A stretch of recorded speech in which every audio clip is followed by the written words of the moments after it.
On today's show, the Thunder get in the win column, and we've got a series, the NBA Finals 1-1. We're here to break it all down on Locked On NBA Game Night. When that final buzzer rings, you know it's time for Locked On NBA Game Night.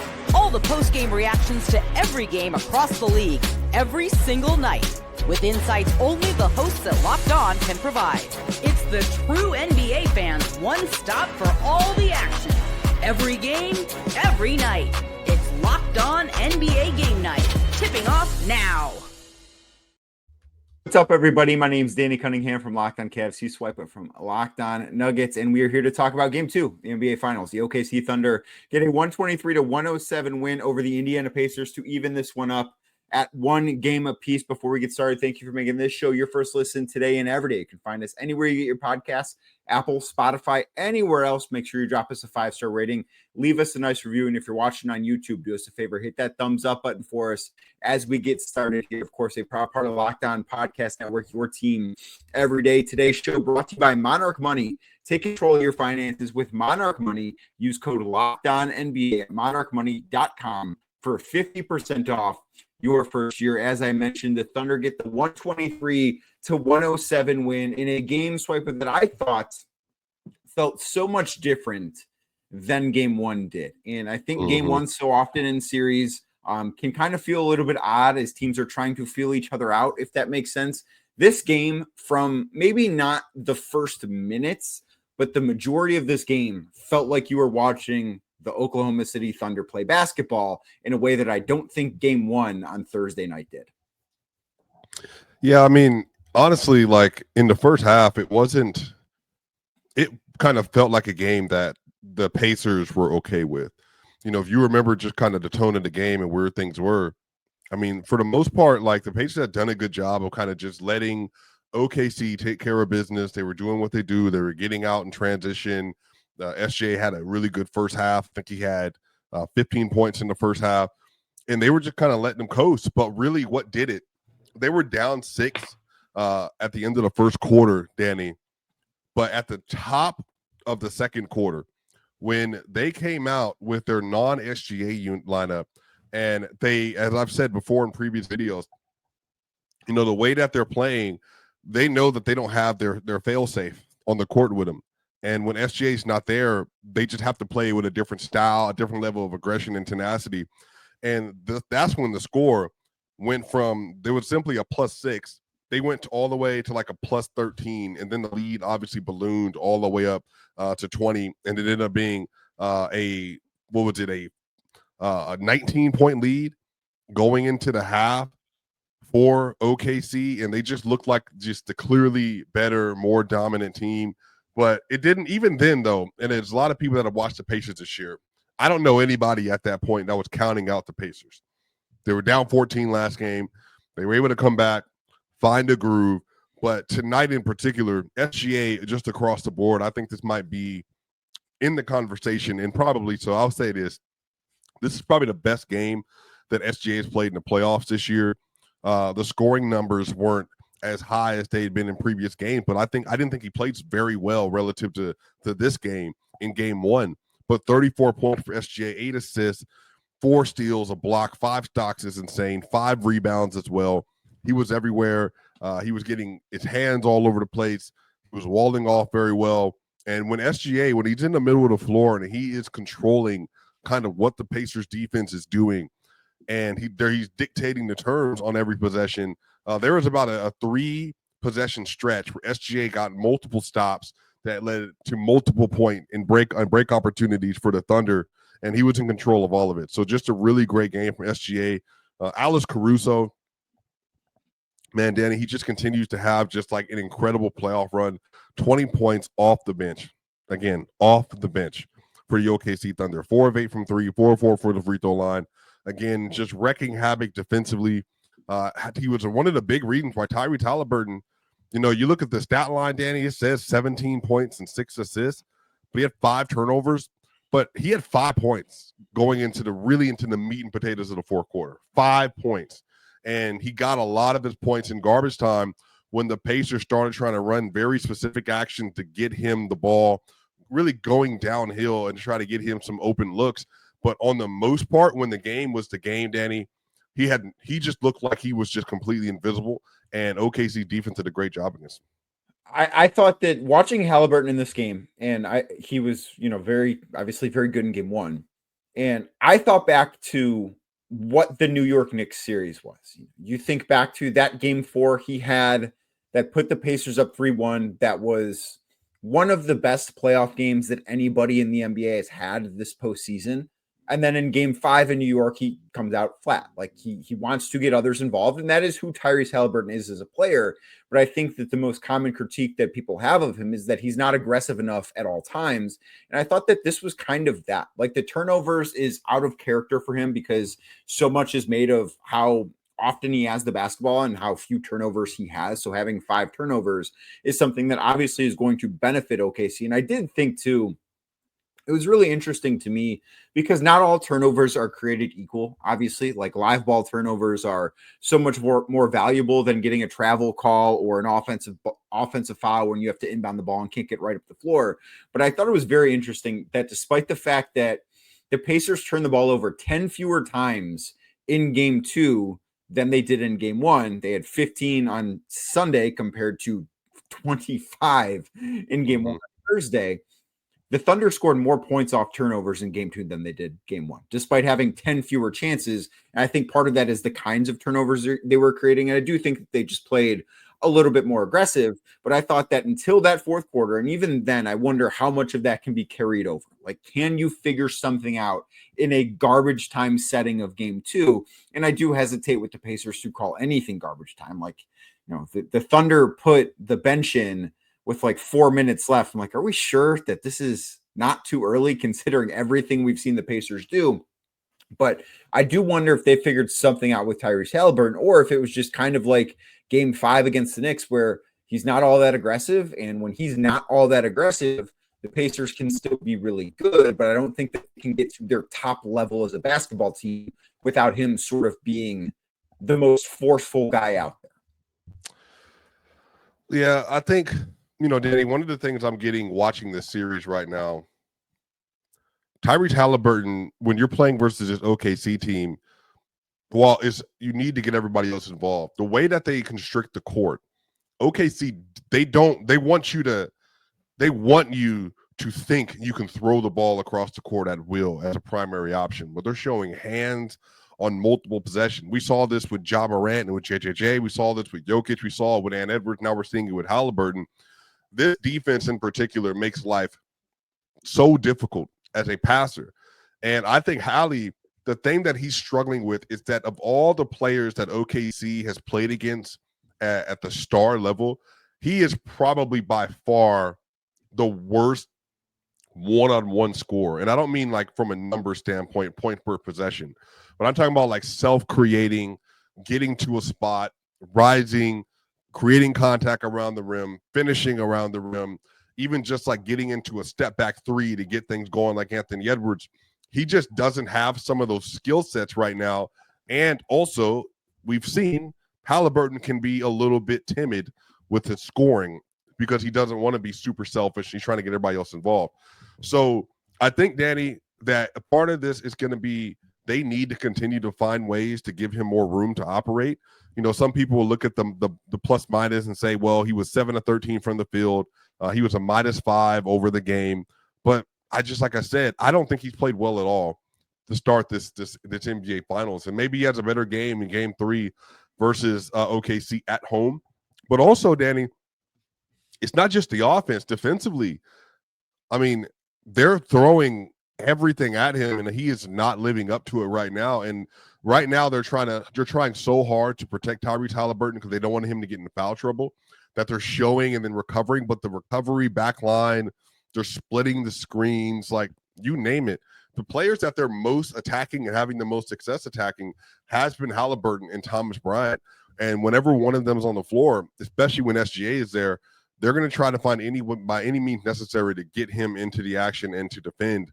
And right now, it's not working out well for the Pacers. So, Danny, some of me is also like, look, game 3, you're just going to have to switch those coverages and play load up behind Hallie and just hope for the best. Because right now, I don't think that they can continue to allow for OKC to kind of get any looks at once and high efficient looks on the defensive end But also too, OKC now, Danny, they've been the better team for 98% of the series so far, and like a double-digit better team for at least 80% of the series, it feels like. So this feels a little like the series is 1-1, but it's really like not 1-1 in some way. Like the OKC team is like a little bit, like a lot a bit better than the Pacers. But who knows, man? Maybe everything changes. We get a blowout win for the Pacers in Game 3, and then the series is right back. The Pacers in the strong position to win.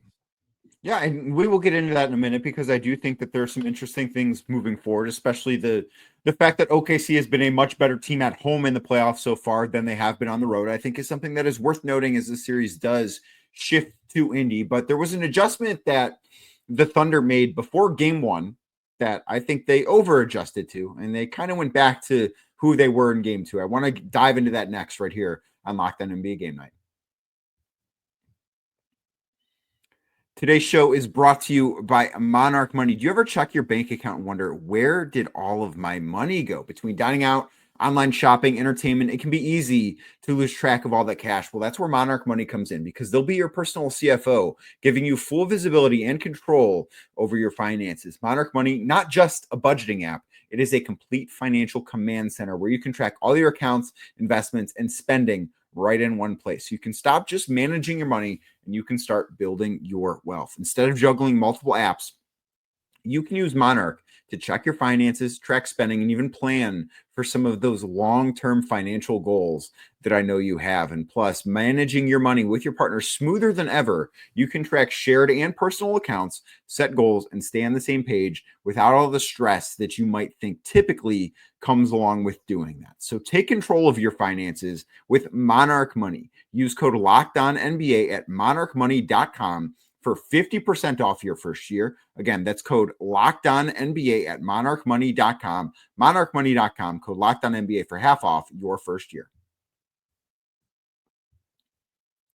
Thank you again for making this show your first listen today and every day. You can find it anywhere you get your podcasts, Apple, Spotify, or anywhere else. And of course, the big adjustment that was made before Game 1 is Oklahoma City made a change to its starting lineup. Instead of having Chet Holmgren and Isaiah Hartenstein both in there, they brought Cason Wallace in to start. Of course, Wallace had started 40 games this year. A lot of that happened when one of Hartenstein or Chet was injured. And of course, those guys missed a lot of time this year. And OKC went away from the double big lineup entirely. And then in Game 2, they still started with just one big, that big being Chet Holmgren and Cason Wallace in the starting lineup. But the double big lineup was back for Oklahoma City.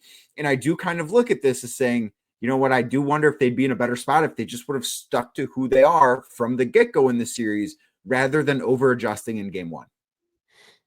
Yeah, I do think that when you have a team like this, I think Dagnall, like, you're allowed to experiment. Like, it's not a huge deal. Like, you're allowed to experiment. You're allowed to see kind of what the looks is that you're going to get. And I think, especially versus this Pacers team, you just don't want to be beat because of their mobility and their speed and their passing. So how can you counteract that? And I think it's, for a lot of people, they thought that taking Isaiah Hartenstein off the floor would allow for you to defend better. And then even offensively, if you have someone who's a non-shooter out there, well, then, hey, they're going to load up, make it more difficult for SGA. But then so put Chet Holmgren in there, then put Cason Wallace in there, put Caruso in here.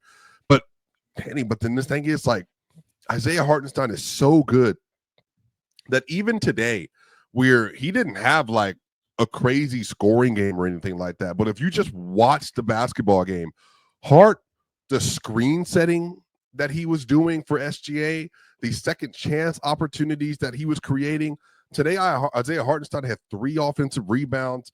And again, 3 points, 4 assists, 8 rebounds. It's not anything crazy, but it's coupled with the function and the role that iHeart plays with this team that allows for them to get to the levels they get to as a team, man. And so I thought Hart and Caruso had just truly terrific games off the bench. But again, when you get SGA in modes like he was in today, and you get really good contributions as well from J-Dub, 19 points today, only 5 of 14 from the field, but again, got to the free throw line, created contact at the rim. Chet Holmgren started off the game really well. I think he had 9 points in the first quarter, had 15 points overall in the game today. They are just continuing to find ways to win. And Danny, honestly, at this level, when you're just trying to do whatever you can to push your team over the line, when this is the biggest and most critical point of the year, you just got to throw things out and see if it works. But if not, you go back to what has gotten you to this point. And that today was the double big lineup, and that lineup worked out really well for the OKC Thunder. The double big lineup, and Hartenstein, despite, as you mentioned, 3 points, played 24 minutes, but he was a plus 17 off the bench. Like, the Thunder played really, really well with him on the floor. And you did speak to the depth a little bit. We've talked a little bit about Caruso's game in the night that he had, and I don't think Oklahoma City is counting on him to go out there and score 20 points every single night. That's not what this team is, but the fact that he can go out and do that really speaks to their strength. Another guy that we haven't mentioned yet, Aaron Wiggins, who had 18 points, was a plus 24 in the minutes that he played. If you are Indiana and you see the Thunder have two guys off the bench in Caruso and Wiggins, who both would have been the leading scorer with that production on this night for the Pacers, Tyrese Haliburton led Indy in scoring with 17 points. The Thunder had two guys off the bench that scored more than that. That is just not a recipe for them to win. They need more offensive production from him. I think they need more from Pascal Siakam, who was not very good in this game. He had 15 points and just 3 of 11 shooting. Miles Turner had a really good third quarter. But overall, I can kind of look at this Indiana starting lineup and say you kind of need a little bit more from everybody. Yeah, but here's the thing, Danny, let's have a frank conversation with ourselves here.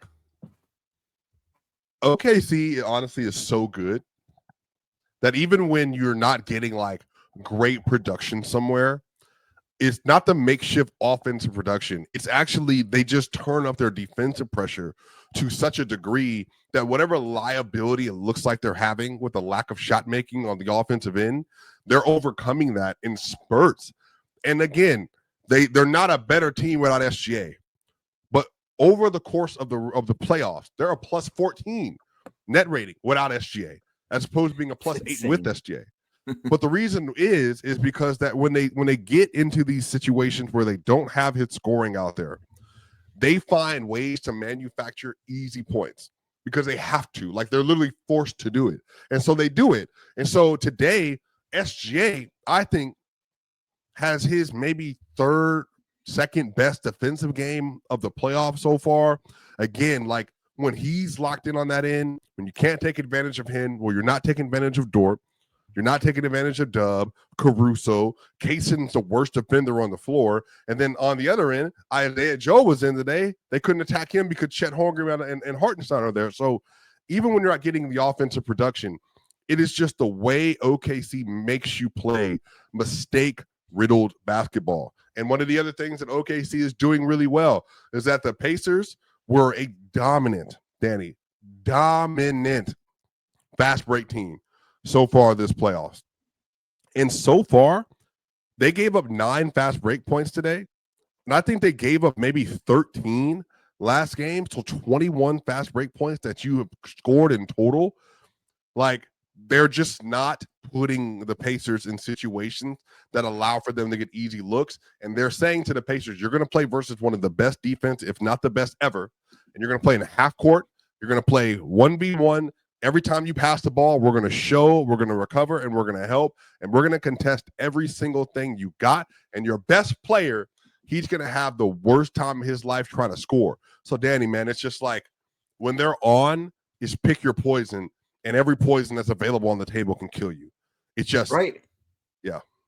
And one of the things the Pacers did so well, because it's we think of them as a great transition team, right? And when we think about that, we only think about offensively. We don't think about transition defense.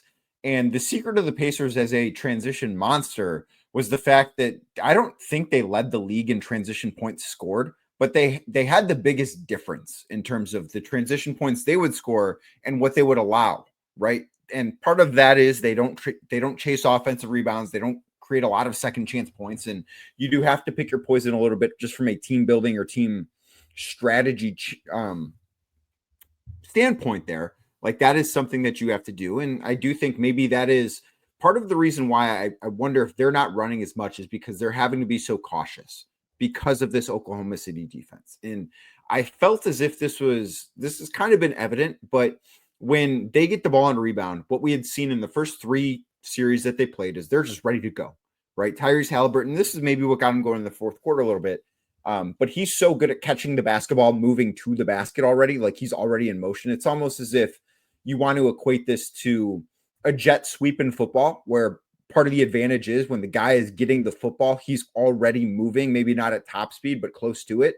And Tyrese Haliburton does that so well. But it seems as if when that's happening, whether it's him or Nembhard or Neesmith or even TJ McConnell when the bench unit is in, it feels as if they have to look around and check where everybody is. And I think that is one of the things that OKC's defense does that just totally gets the Pacers a little bit out of who they want to be. Yeah, and I think that's the formula for OKC. It's like danger, danger, danger, Will Robinson, danger. You know, like Shea is getting to these spots. He's shooting the ball like a madman, especially today. Some of those post middies that he had, turnarounds, contested, don't matter. You know what I mean? He's going to work. And then now it's like, all right, but then on the other end, they're scoring in transition. And then it's like, all right, well, we gotta get some momentum here. And then when you try to do it, they're literally face guarding everything that you're doing, and there's just no room to operate. So again, it's one of the most perfect teams, Danny, that you could imagine, because what they have is a generational score, and then they have a generational defense, and they complement each other so well. And it's just like it's just a perfect team, and this is why I just think they're going to win the NBA championship. I think there's a level they get to nobody else can reach. I think they're going to win the NBA championship too, and I think a lot of that is going to be decided in the next couple of games. I'll tell you why it's important that I personally think that unless this series comes back to Oklahoma City with the Pacers leading at 3-1, this one is going to be a win for the Thunder. We'll do that next right here on Locked On NBA Game Night.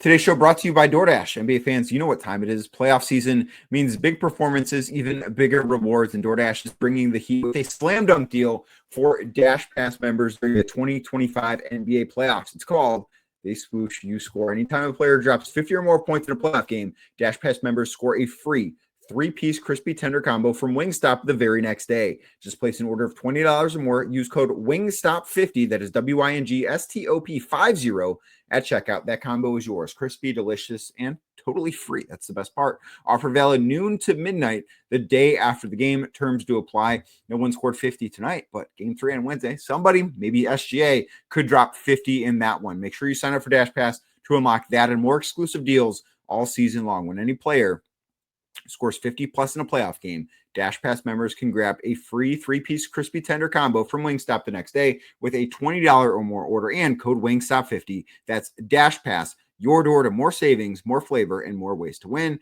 Terms do apply. So this series heads to Indianapolis now for game 3 on Wednesday night, tied 1-1. The Pacers have been a good home playoff team, as most teams are. The Oklahoma City Thunder have maybe not been so good on the road in the playoffs. I believe they are 500 in road games this postseason, including a couple of pretty bad losses and one almost bad loss against the Memphis Grizzlies way back in the first round. But unless the Pacers win both games in Indy, I don't see the roadmap for them to win the finals anymore, because if they don't win both games, that means they're going to have to win another game in OKC, and I don't see that happening. Look, I said this, I think last week, and I said this on another platform, Danny. I said they need to come out with their hair on fire for game 2, because OKC, they rule game 2s. They're amazing in game 2s this year. You look at the Wolves series, blowout. You know, you look at the Nuggets series, blowout. You look at the Memphis game, blowout. You know what I mean? Like they're juggernauts. So the Pacers, to your point, the players might believe they can win the ring, but I'm saying if you really want to put a stamp on the series, you got to get game 2, because they're going to come out with their best punch, and they did. And it was a blowout. So I'm 100% with you. If it's 2-2, I think that is like the series is at least we can see it. Like we can see it. There's a chance for it to go 6. But Danny, if it's 3-1 coming back to OKC, and OKC has a chance to win this first ever championship at home in game 5. Oh, SGA's dropping 45 points second. Like, you know what I mean? No, maybe not, because SGA doesn't do that. 40. 39, whatever the number is. 39, like 39. Yeah, He 39. always scores somewhere between 30 and 39. Right. So he's going to drop 39 points. You're going to see the best defense you've ever seen. The crowd's going to be going insane. I mean, there's going to be a 24-point lead at one point in time, and there's going to be the avalanche, the thunderbolts flying all over the place. It's going to be insane. So I absolutely believe that Haliburton, you need to play whatever you found, to your point, at the end of the fourth quarter. You got to find that again. That engine has to be there. You got to set the tone. I think you have to be more aggressive getting to your spot as a scorer. I think Miles Turner, Pascal Siakam, you got to win the rebounding. I think Nesmith, Pascal, Turner, Nembhard, the shooting has to be there. Honestly, you need to almost like in game 3, get a double-digit lead at some point and say that we fully believe we're winning this series, because I think OKC, they're of the mind that they can go to Indiana and win both those games, Danny, and I just don't think there's a reason why they shouldn't believe that. And I guess the funny thing, too, and looking ahead to this, is neither of these teams have been good in game 3, right? So you go back to the Western Conference Finals, the Thunder lost, I think it was by 42 points in game 3 in Minnesota. They lost game 3 to Denver. They were down by 29 points in game 3 against Memphis before Ja Morant got hurt. Yeah. The Indiana Pacers have lost all 3 game 3s that they've played so far this year. They lost at home to the Knicks. They lost at home to the Cavs in game 3. They lost on the road to the Milwaukee Bucks in game 3. So neither one of these two teams have been good in game 3 all throughout the playoffs. But I look at this, and the thing that I can say is every time the Thunder have taken a punch from somebody, whether it was being down 29 against Memphis and coming back to win that game after Ja goes out, being down 2-1, or even after losing game against the Denver Nuggets, losing by 42 against Minnesota, this coming out, losing game 1 of the finals and punching back tonight, they have thrown a big punch back every time. And in the finals, when you lose home court, I don't know if the response to losing home court is necessarily just one good game. I feel like that punch back in this series has to be 2 good games. And I think that includes game 3. And I fully expect them to really put their stamp on the series in game 3. And if the Pacers fall behind 2-1, I think it's over. Yeah, because you just don't want to be you don't want to be on the back end of the momentum. You always want to be, they're playing catch up. And I think in today, like in game 2, like OKC was playing catch up. So even then, I push you in the driver's seat. But to your point, I don't know if the Pacers, I don't know if they feel they can push OKC if they're down 2-1 to get that next game. Because even Memphis down 2-0, no Ja, obviously, they got blown out. Look, you look at the Wolves series. I think game 3, I want to say the Wolves won that game by 40, 50 points or whatever that was. But then game 4, I mean, it was just like a demolition. And I think the Denver series, Denver tied it back 3-3. Now, Aaron Gordon obviously got injured at the end of that game 6, but they used a lot of different things. And they have a lot of veterans on their roster too, Danny, that if they were down, we've been down before, we know how to go set the tone again. I don't know if the Pacers have that in their bag yet. Well, and also Denver has the best player in the world, Nikola Jokic. Tyrese Haliburton's awesome, but you know what? He's not the best basketball player in the world. Like if the Pacers had Nikola Jokic, I would feel much differently than I do. And that's not shade or slight or whatever you want to say at Indy, at Haliburton, at whoever. That Denver Nuggets team has the heart of a champion. Nikola Jokic is a pretty heavy ring finger from what he was able to do a couple postseasons ago, and the best basketball player in the world. I think that is a big, big difference in terms of when you talk about chasing, like a team that has fought those battles before. And of course, Pacers, it's not their first postseason together. They went to the conference finals last year, but I just think it's totally different levels to this. Yeah. So again, I hope the Pacers do, because I think we all want to see a long series. But like I said, I picked OKC in 5. I would love to be wrong about that. I think the Indiana Pacers winning a championship would be the best story. I mean, the past 25 years, if they're a better championship story than this Pacers team winning. So I would love to see it. But on the other end of this is also a realism might just be setting in. It's just like they've been up double digits for more than half the series for a reason, Danny. I don't know. To me, that's just not an accident. Like, I think there's reasons why. But and also somebody pointed this out. I actually shared this on my page not too long ago. But the Pacers starters today, They won their minutes 41-39 in 16 minutes a game too. The Pacers have outscored the OKC Thunder starters game 1 and game 2. Guess what? The Nuggets starters outscored OKC Thunder starters. The Wolves started outscored the OKC Thunder starters. Now Pacers. But the difference is when they go to their bench, they start to configure these lineups.